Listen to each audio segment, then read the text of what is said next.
Hey everyone, this is Ricky with Spoiler Force Podcast, courtesy of Popluck Podcast. You can find more episodes of Spoiler Force Podcast on Apple Podcast, SoundCloud, YouTube, or on Facebook at facebook.com/popluckpodcast. Spoiler Force Podcast, I choose you!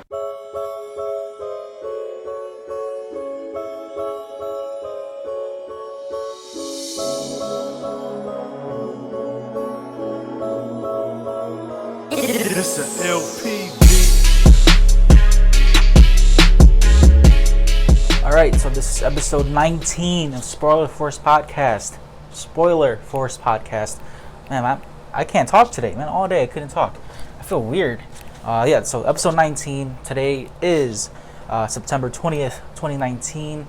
I am in Cincinnati, Ohio. I'm in the Millennium Hotel, Cincinnati, which is a shit hotel.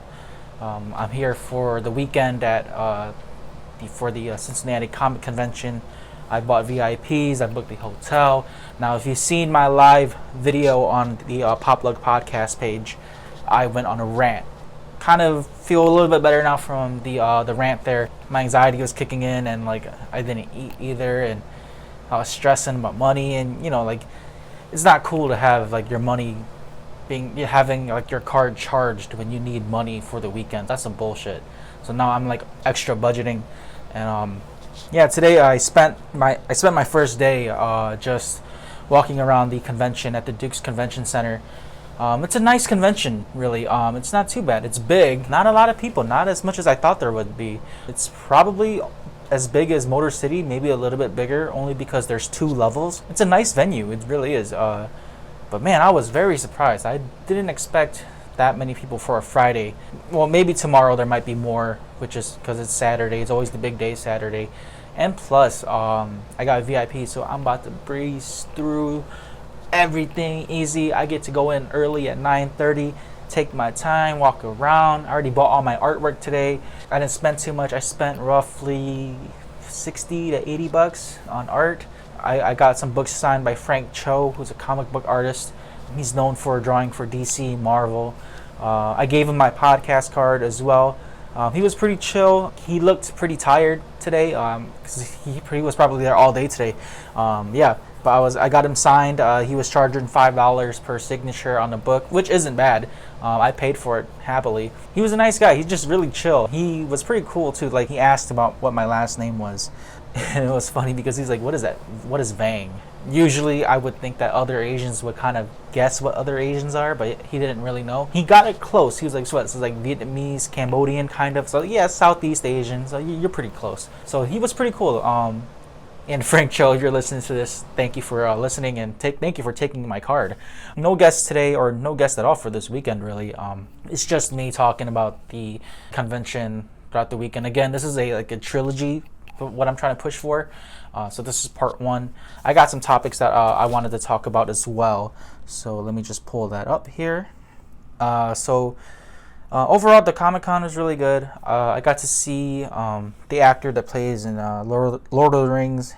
The actor that plays in Lord of the Rings. My God, I can't talk. Bernard Hill. He was the captain in Titanic. He sunk the Titanic in the film, and yeah. I didn't realize he had a much different accent than how he has in Lord of the Rings. I think it's Scottish or Swedish. He was really chill, very laid back. I wasn't expecting him to kind of act the way he did. I thought he'd be... that's the thing about these actors too, because you get so used to them being these characters that they portray that you kind of forget that they're not those characters. Yeah, he was really nice. I was going to meet him today, but I was like, man, I already came a little bit too late. I was stuck in traffic all day, and then I was like, because I drove from home to Cincinnati. So from my house to Cincinnati, it was like a 4.5 hour drive. The first 3.5 hours were good. It was that last hour.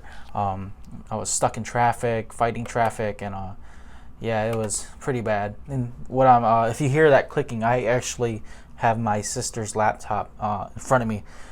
So thank you, Christina, for letting me borrow your laptop. I do plan to get one for myself at the end of the year when as my own personal birthday present. Plus, it gives me time to save. I'm trying to get a decent one as well. So yeah, I mean, like, the panel is really good. I recorded about like 60% of it. What is that noise? I recorded about like 60% of it. I think it's like about 35 minutes. The other 10 minutes, I just kind of got tired of holding my camera, and yeah, I wanted to ask a question, but they were like, last question, so we can't ask him anymore. So tomorrow I'm just going to ask him my question. Hopefully, I get to ask him. He was, I'm excited to meet him. He's probably going to be the first person I meet tomorrow, only because, like, I'm just trying to, like, save more time to meet Ben McKenzie and Marina Baccarin, who are an actual married couple, and they both played in Gotham. Ben McKenzie is Jim Gordon. Marina Baccarin, you might recognize her a little bit more. She was in Deadpool, and she played as Dr. Lee Tompkins in Gotham. So yeah, they're actually married in real life. I got photo ops with them tomorrow, or one with Morena, and then my second one is the duo with both of them. Yeah, I'm excited for that. So let's get into some of these topics, because I didn't really do much for Comic-Con besides getting the art and signatures and stuff. Tomorrow I'll have more like Comic-Con material about like what I did, and like I kind of just passed out a few cards today, but tomorrow's gonna be the big one. So let's start off with DCeased: A Good Day to Die. Now this is like a tie-in issue with DCeased. It's not like a numbered series, but it's just like a different title, but it's still a DCeased story. It kind of just takes place with other characters that are not in the continuity of this story. So like you'll see Mr. Terrific, Mr. Miracle, and what's the character's name here? I'm not too good with the New God characters. Big Barda, who's his I guess his female lead character in Mr. Miracle story. Again, I don't know too much about the New Gods at all. Like that series of DC, I'm not too familiar with. I do know that the stories of that is more like, it's kind of like Lord of the Rings-esque anyway. Mr. Miracle's last 12-issue run by Tom King, I heard that one was pretty good. They actually won I think an Eisner Award. I think that's what it is. I haven't had a chance to check it out, but I'll probably look into getting the trade paperback sometime soon. But yeah, it starts off with Mr. Terrific, or actually it starts off with Big Barda and Mr. Miracle going to Apocalypse, and it's like completely destroyed. They're looking for Apocalypse and he isn't there, and then it just goes on to the story with Mr. Terrific trying to find out what this virus is. And if it wasn't for his T mask, which is like the letter T on his face, I never knew that was a mask. I was never that into his character. I just thought it was makeup, but his T mask protected him from the virus, and from what he said is he got lucky. And he's actually a really smart character too in the DC universe. Actually, one of the top tier intelligent characters. He was like doing a test on Boomerang, or Captain Boomerang. He got turned, and then like they kind of just get together, try to find out what to do with this, and they're like assuming that maybe they should go back through time to fix this issue. So they go find Booster Gold and the original Blue Beetle, and then they kind of split up and just try to find ways to find a different outlet to solve this problem. And then they also resolve to magic as well. So this is where Constantine, or John Constantine, comes in. Now his characters, John Constantine always plays like this middle line between the hero and anti-hero character. He kind of just does things at his own pace and his own rules. He doesn't really care.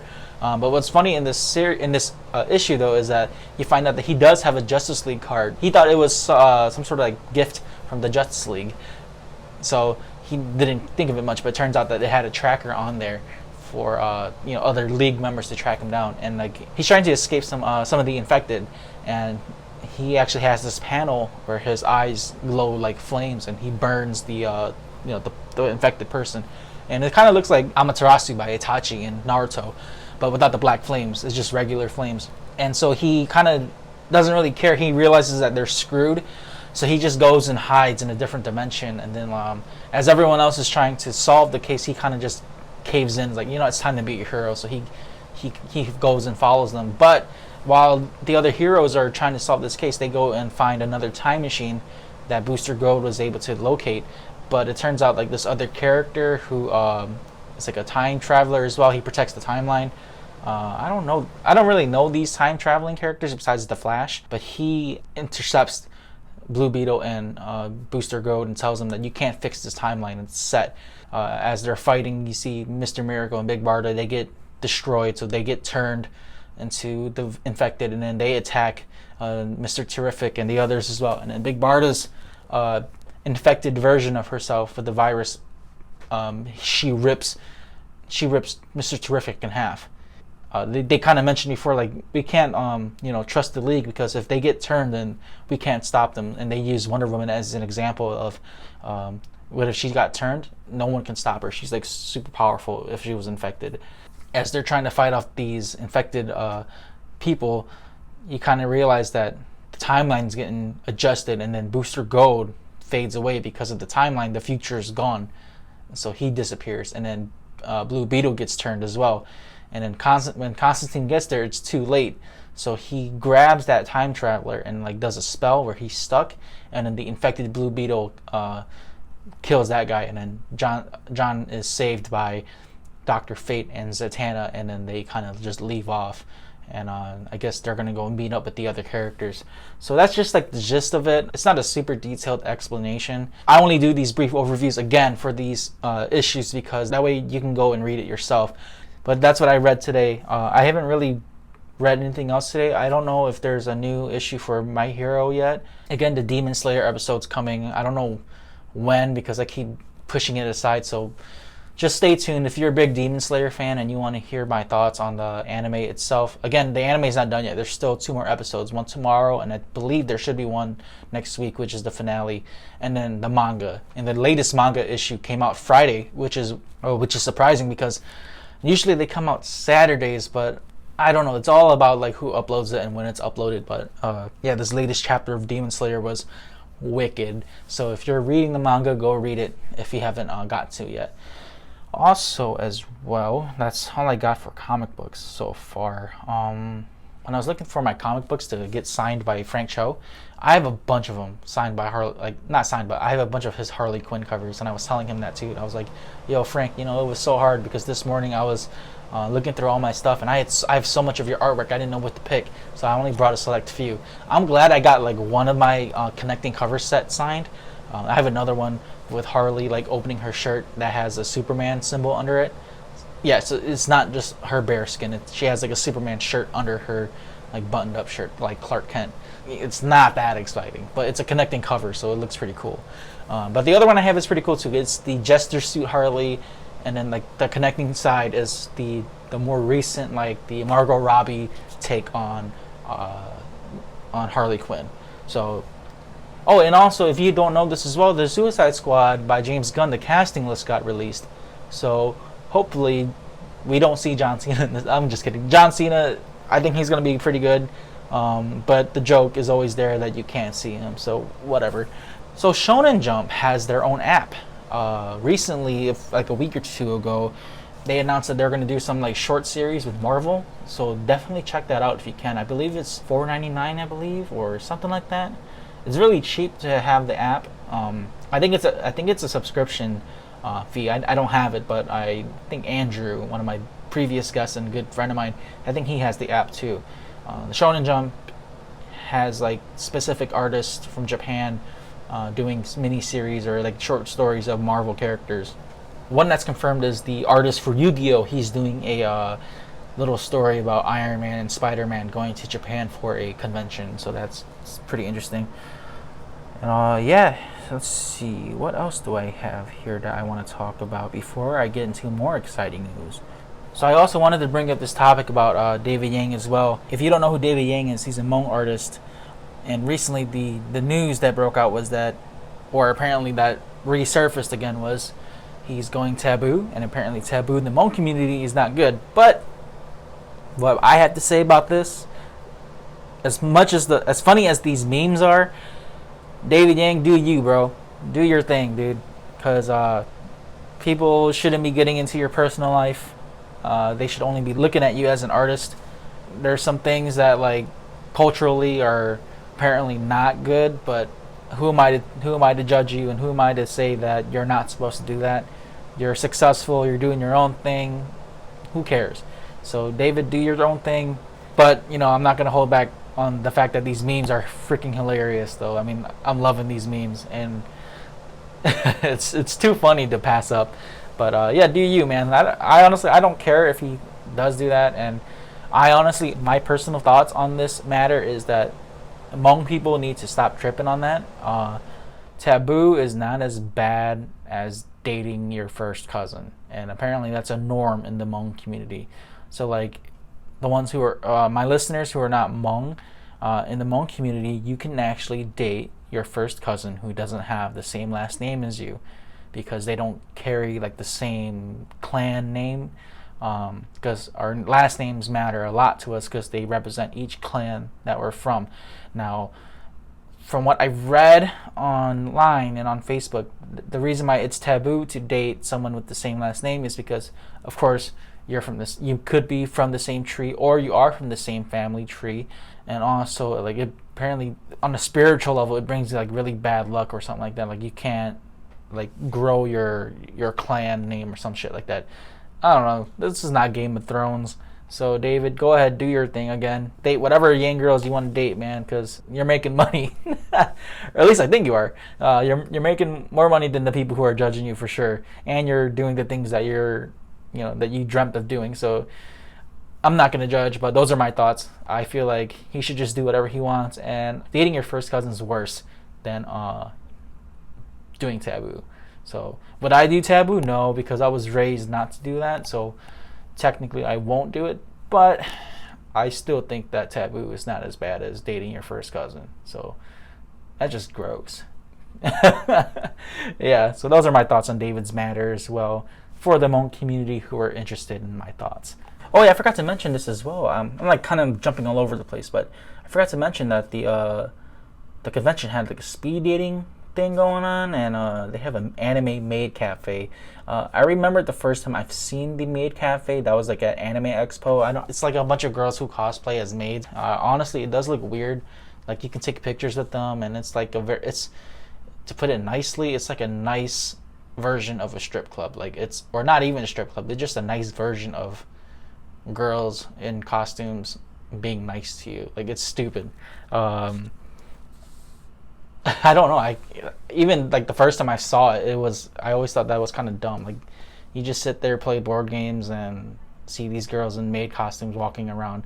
I mean, if you might as well just go see a Suicide Girl burlesque show or go to an actual strip club instead. Yeah, that didn't really seem interesting at all.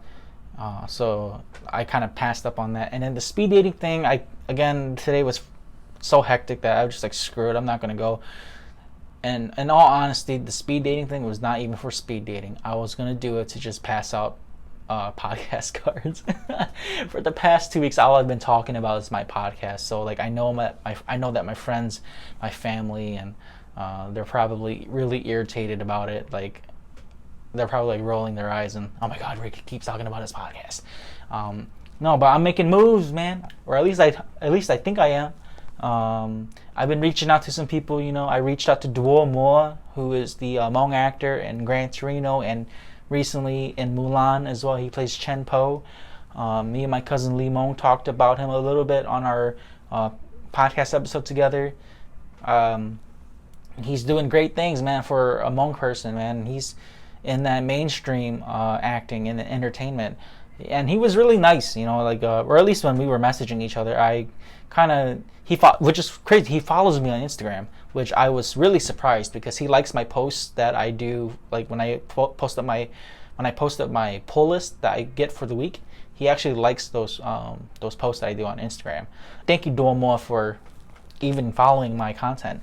But yeah, I reached out to him. He was really cool about it. He showed some interest, and he's like, I'm just really busy right now, which I understand because how is he not busy if he's in that industry? It's not like he's just some regular guy. He's actually making a name for himself and slowly building up his resume as an actor. So good luck to you, Duomo, man. If you want to be on my podcast, just reach out to me, man. I'll make time for you, for sure. There's no big hassle. And speaking of like reaching out to people, I reached out to is it Wang Entertainment? I keep feeling like I'm not pronouncing that right, but they're another Hmong group as well on the internet and on Facebook. I believe they're from Minnesota. They have their podcast group, Fax News. I believe the host is Chin Tao, who is a battle rapper, and Coolio. Sorry, Coolio, I don't know your last name, but Coolio, he's also a host on there as well. They did some videos at the Hmong July 4th soccer tournament event. where they did like interviews with people and asked random questions. It was pretty entertaining. So yeah, they recently did some podcasts as well. Like they did one with David Yang, which I liked that episode a lot. And then they did one with another entrepreneur. I think his name's like J.K. something. Sorry if I don't know the name. It's not coming to the top of my head. But he was like an entrepreneur. He's like 25, owns like 15 ice cream stores. He does like rolled ice cream. So that was a pretty dope episode because to see someone that young making money like that, you know, and not just money in ice cream and in business. He also has a degree in, I believe, like software engineering. So he has something to fall back on very well. So that was pretty cool to hear that, and it's very inspiring to hear that someone who's around that age group like me make it out there like that, and it's very inspiring.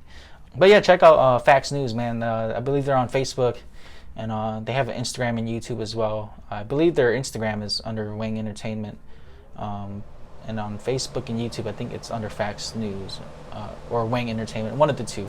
So check them out. I'll have their like links in below as well.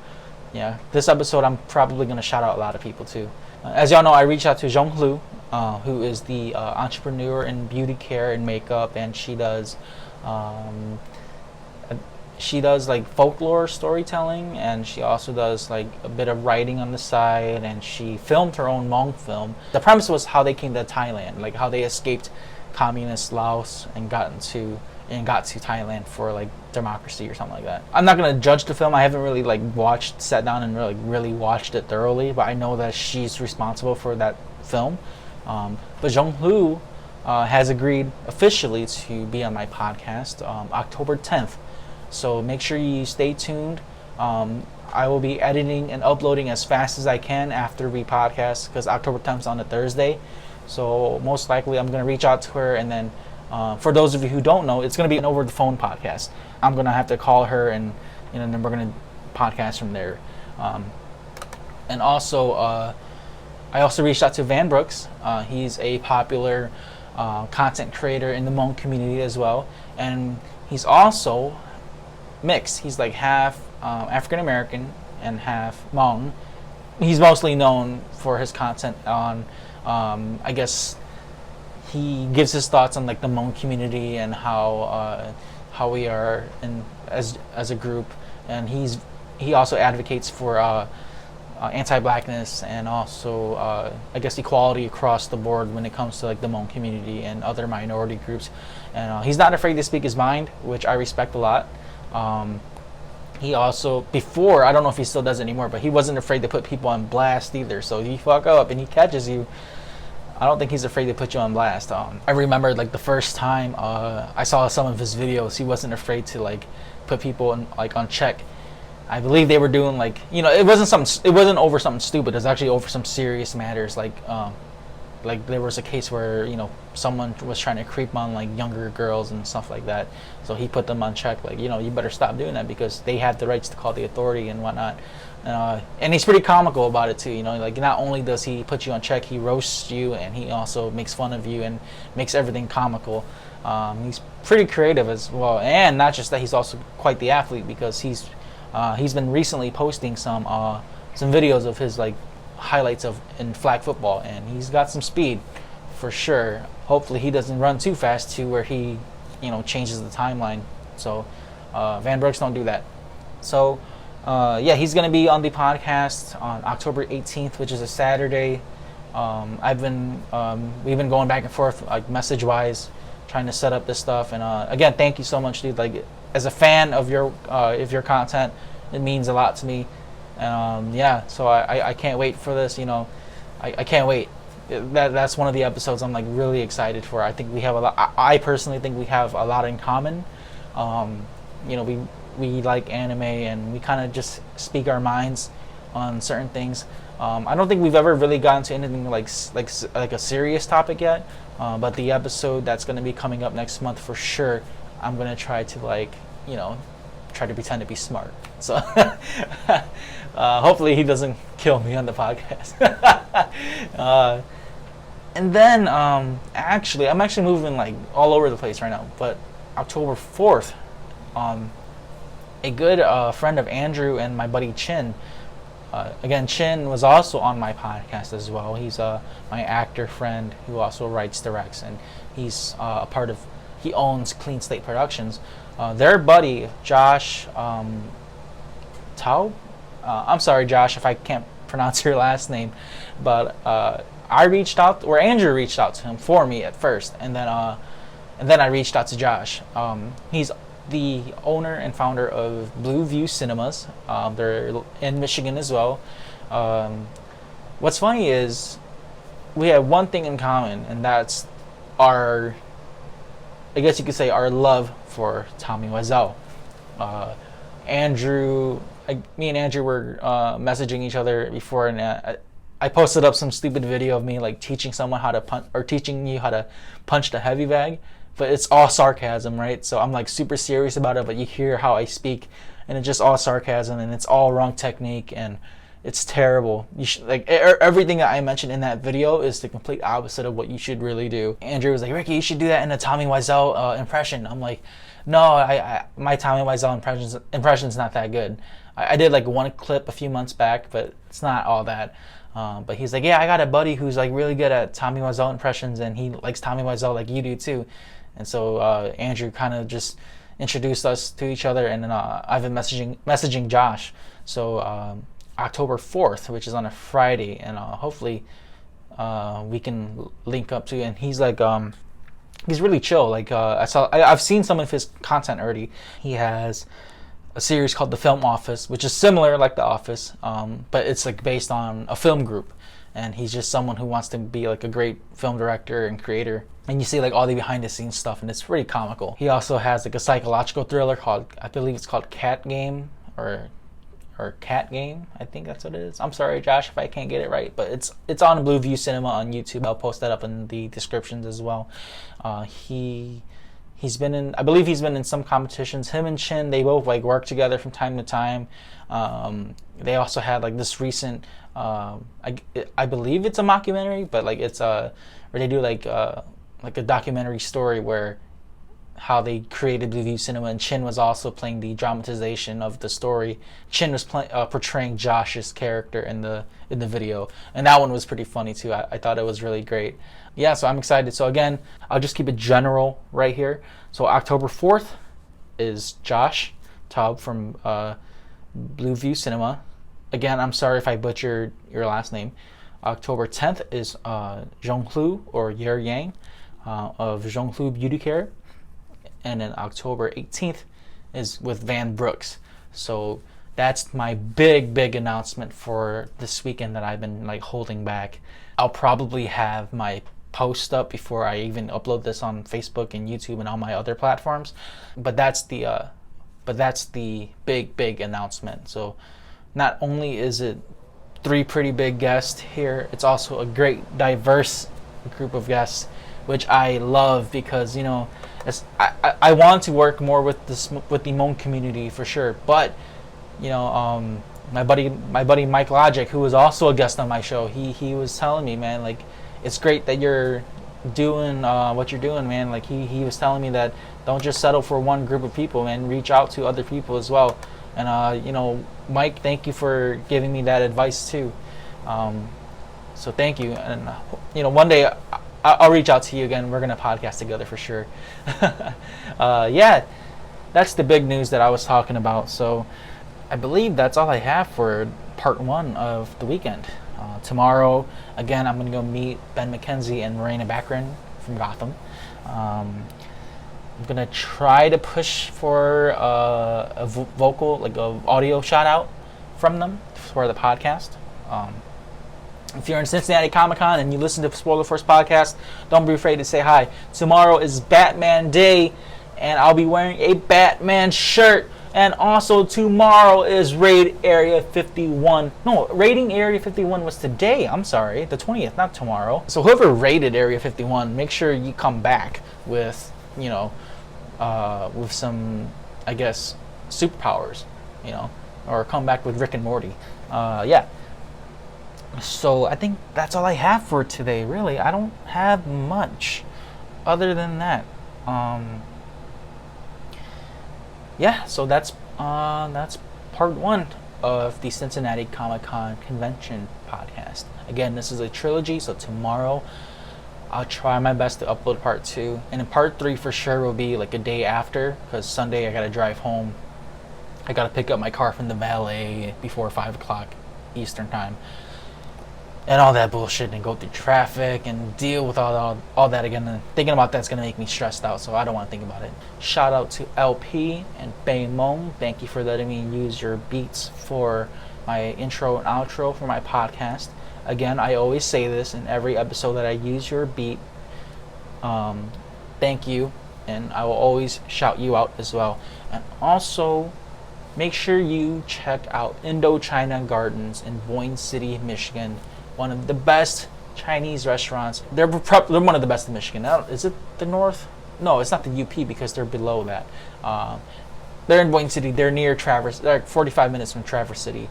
But yes, it's in downtown Boyne City. Indochina Gardens, one of the best places to get good quality Chinese food. And it's not just typical, it is some of the best. And again, I recommend the fried rice is the best that they have there, and then a close second is the sesame chicken, so make sure you get that too. And also make sure you follow Frank Cho, shouting you out, Frank Cho, because you accepted my card. And also don't forget to check out Tony Santiago. He's an artist that I've been buying prints from for quite some time. I have a lot of his work. Like I have a Jon Snow, Daenerys, Flash, Zoom, Reverse Flash, Killer Frost, Spider-Man, Captain America, Iron Man.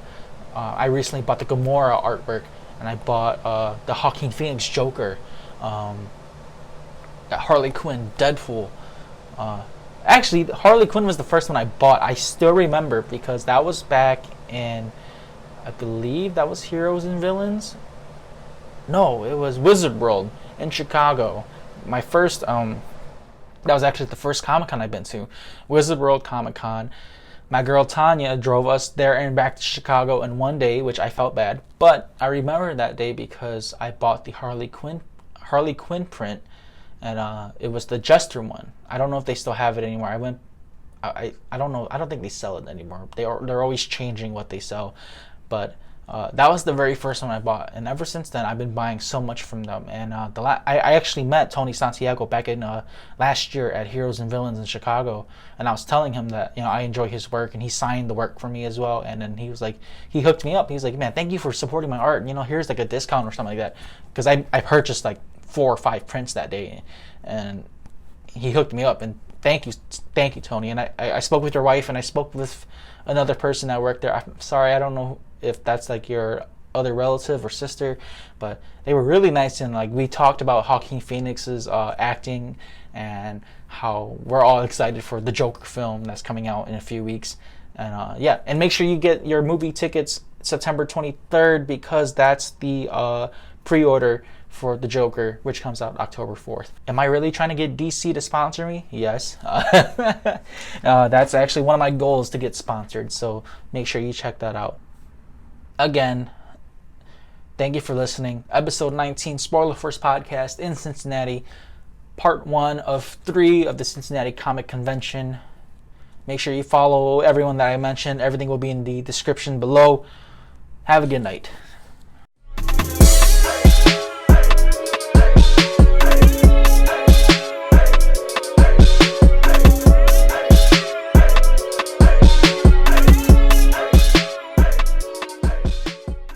If you enjoyed this episode, follow my Instagram at RickyVang92, RICKYVANG92, and follow Popluck Podcast on Facebook.com/PopluckPodcast.